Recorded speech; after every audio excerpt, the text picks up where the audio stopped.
Arī tvikātiešiem vairs nevajag doties uz katru valsts iestādi atsevišķi. Taupot laiku un resursus, šos pakalpojumus iespējams saņemt vienu vietu - apkalpošanas centrā Tvikātā pagasta pārvaldes ēkas pirmajā stāvā. Centrā iedzīvotāji var ne tikai izmantot jau iepriekš pieejamos pašvaldības pakalpojumus, bet arī iesniegt dažādus dokumentus vairākām valsts iestādēm, piemēram, Lauku atbalsta dienestam, Nodarbinātības valsts aģentūrai, Pilsonības un migrācijas lietu pārvaldei, kā arī citām. Protams, iespējams saņemt arī pašvaldības darbinieka konsultācijas kopumā no 8 valsts iestādēm un izmantot e-pakalpojumus. Pirmajā mēnesī vienotie valsts un pašvaldības klientu apkalpošanas centri darbojās testa režīmā, jo to darbinieki tika apmācīti atbilstoši sniegt šo plašo pakalpojumu klāstu, bet no novembra centrs darbojās pilnībā un atvērts katru darba dienu.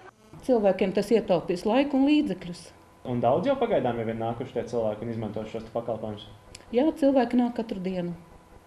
1 vai 2 cilvēki atnāk, bet katru dienu ir prasa kādu informāciju, konsultāciju, palīdzību, kaut kā aizpildīt, nosūtīt.